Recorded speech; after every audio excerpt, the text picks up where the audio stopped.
Welcome to What the Paper Said, in which I, Patrick Crozier, skim through the Times from 100 years ago, read some of the articles and comment on the ones I find interesting. In this episode, the week ending the 9th of November 1924, it's all very vertical. From the underground to Viennese sewers to coal cellars to skyscrapers to airships, and finally the mandate of heaven. Plus a bit of poverty in the state. But first, some of the other items that have caught my attention this week. Calvin Coolidge has won re-election as President of the United States in a landslide. According to the Times, he won more than 350 electoral college votes, 266 being enough for a majority. According to the Times, he doesn't plan to reconvene Congress until December 1925. Spoiler alert, the Times is wrong. Talking of Coolidge, an article on Monday bemoaned his bland campaigning style. Such discussion as has sprung from his contributions to the campaign have sprung from merely incident events. For example, a photograph showing the president pitching hay in a field at his Vermont home caused the skeptics to point out that he had failed to remove his starched cuffs in that moment of arduous labour beneath an August sun, while an indiscreet reporter divulged the fact that the president had ridden to the scene of his toil in one of the most expensive makes of American automobiles. So, we have a presidential candidate who doesn't say much or appear in public much. That sounds vaguely familiar. We have a presidential candidate who undertakes manual labour for a photo opportunity. That also sounds vaguely familiar. We have journalists who snipe at him when he does. Again, familiar. Perhaps more sinister is that while the journalists of the 1920s are happy to mention Coolidge's cuffs, the journalists of the 1930s, as I understand it, were not so happy when it came to informing the American public that the president, Franklin Roosevelt, a Democrat, was confined to a wheelchair. When you become aware of media bias, you start to see it everywhere, whether it exists or not. By the way, the Times reports on a congressional committee which has been looking into campaign finance and tells us that the Republicans spent £400,000 on the campaign to the Democrats £150,000.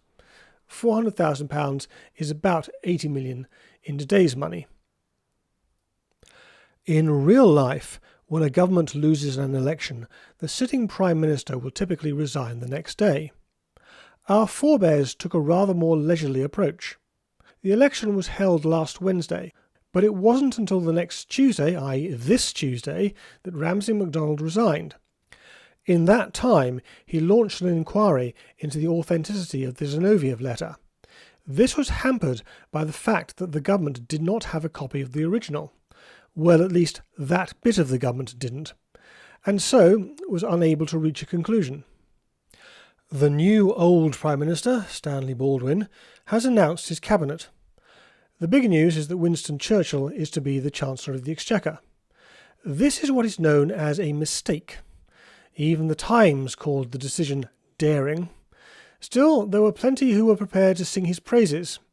One of the oddities was the story that Neville Chamberlain had declined the position in favour of becoming Minister of Health, as he had been up to 1923. Do I believe that? Do I believe that a minister would give up a prestigious position for one he'd already held? Whatever the case, and hindsight is a wonderful thing, the cautious Chamberlain would have made a much better Chancellor than the ebullient Churchill. In these most recent elections, the British and Americans have rejected communism. But they are not the only ones who have their reservations. This is from an Ismail Ali Mohammed of Newcastle on Tyne. As one of the many thousand Muslim traders engaged in commerce with the East, I know the peril and misdeeds of Sovietism in Asiatic territories which seeks to destroy all systems of orderly government, and this feeling prompts me to offer my most respectful tribute to Mr. Baldwin as the standard-bearer of order and progress. In Egypt, India and Persia, we are witnessing the fruitful crimes of Bolshevism and its hatred of truth and justice, whilst hypocritically claiming friendship with its victims who are lured to spiders' webs. Let me rejoice in the liberty and protection which, with all others, Muslims enjoy under the British flag, and in my belief that it will always be the symbol of all that is honourable and courageous and just. Do I believe that? Or is it more the case these guys have the power best to flatter them a bit? And here's someone who won't need any flattering in future. The Emperor of China, he who would normally hold the mandate of heaven, Pu Yi, has been deposed. I thought he already had been, but it seems to be a case of removing the title. He'd lost the power in infancy. There has been a mass brawl in Niles, Ohio, between the Ku Klux Klan and the Knights of the Flaming Circle. The Ku Klux Klan has been an issue in the election. Generally speaking, those who oppose it have done badly, while those who ignore it have done well. Eamon de Valera, the Irish anti-treaty leader, who was twice arrested in Northern Ireland, has been jailed for a month. There has been some correspondence on the subject of party colours. While it would appear that in the main blue is Conservative, red Labour and yellow Liberal, it would appear that this has not always been the case. The police have raided a club in Soho for selling alcohol without a licence. This came after an undercover policeman had investigated the place, in the course of which he managed to spend 35 shillings, or about £400, on a bottle of champagne and a couple of chasers. Sometimes you come across an item which leaves you baffled. The Chief Constable of Kent has instructed the Hythe Police to forbid children to sing carols this year except during the week before Christmas, and then only between the hours of 6 and 8 p.m.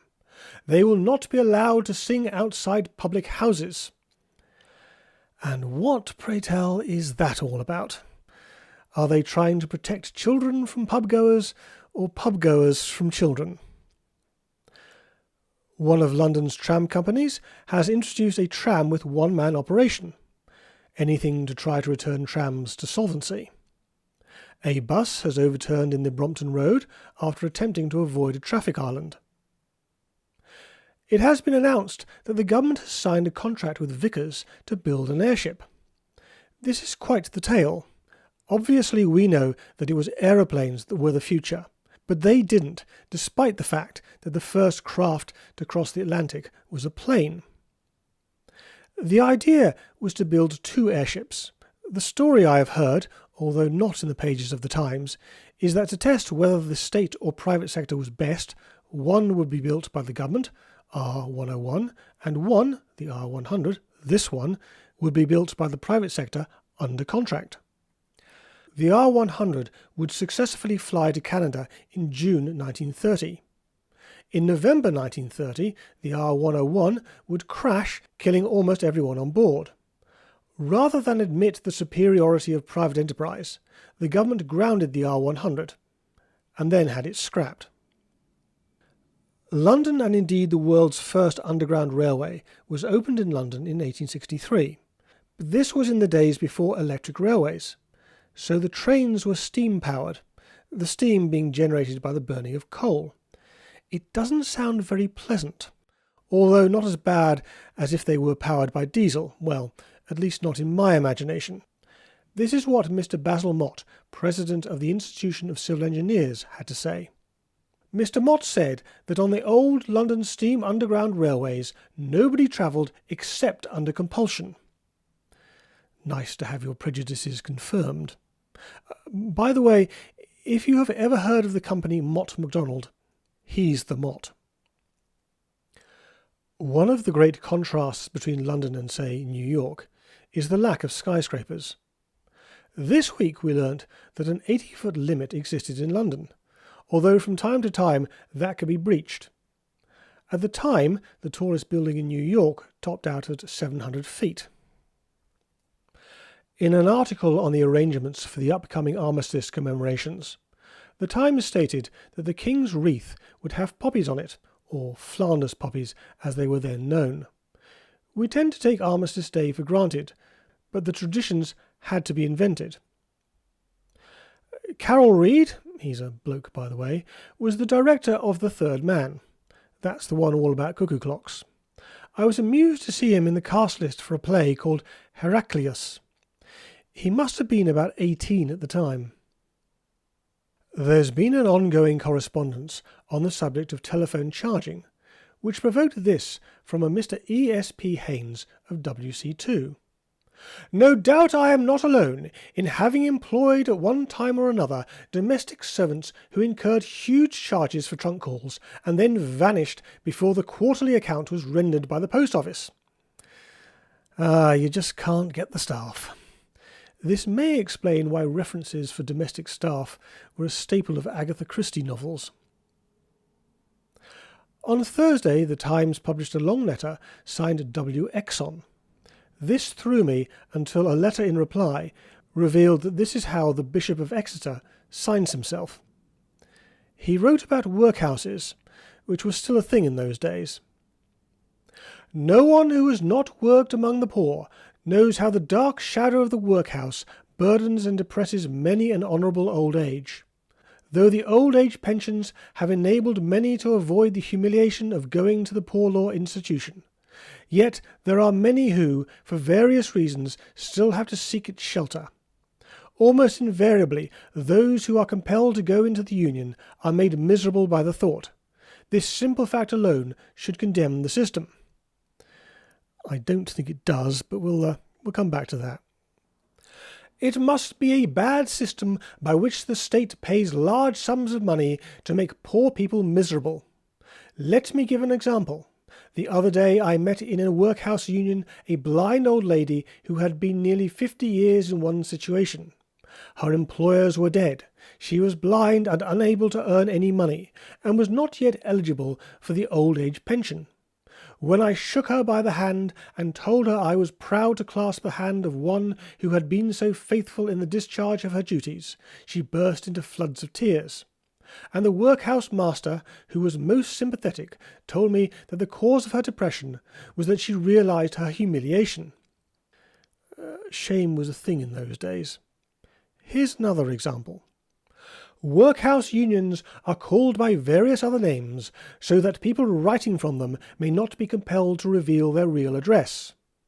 I do not for a moment suggest that people are uncomfortable in the infirmaries of our great poor law institutions.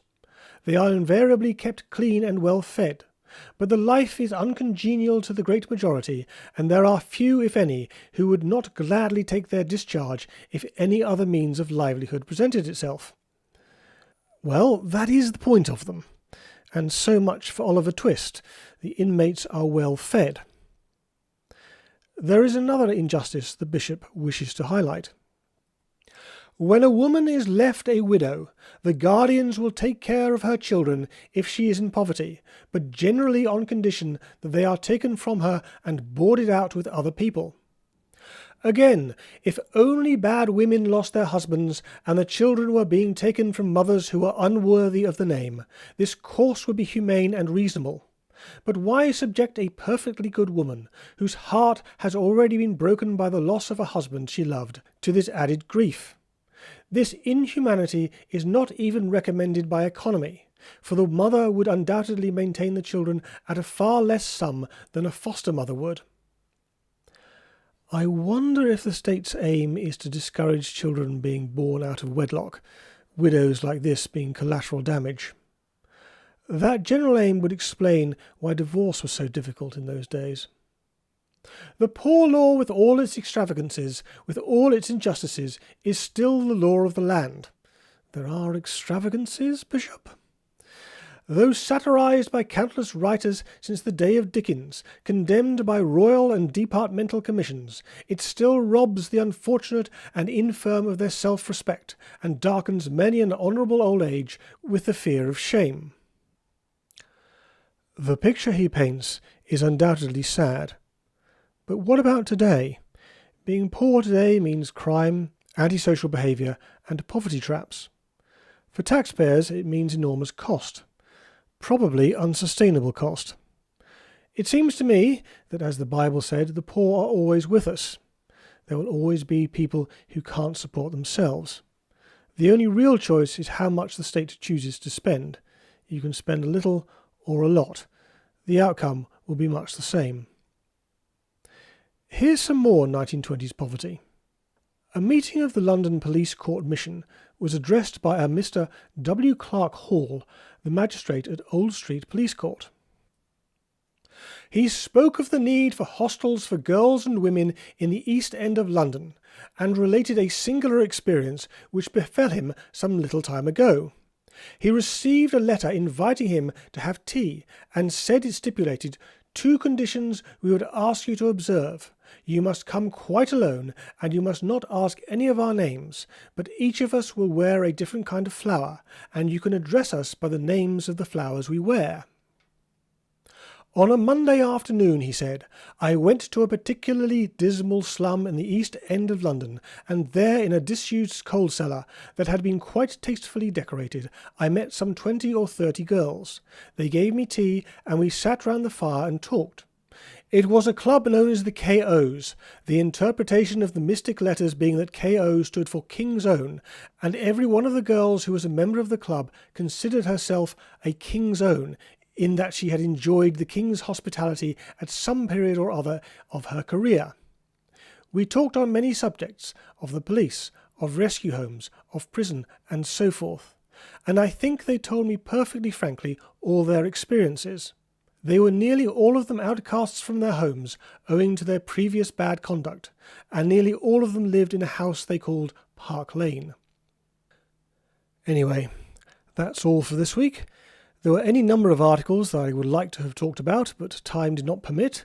For instance, there was a claim in Northern Ireland that the Fermanagh and Tyrone victory for Unionists was all to do with Southern Protestants settling there, which, no, that's just wrong. In an article on opium, they talked about price fixing, which seemed a bit odd to me, considering it was banned. There's a very sad story about a woman who managed to escape from Russia to Poland. There was some discussion about library censorship, and a very good article about the growth of the Labour Party. Sounds like a rather better episode than the one you actually got. And with that, I aim to have something up next week, but I promise nothing.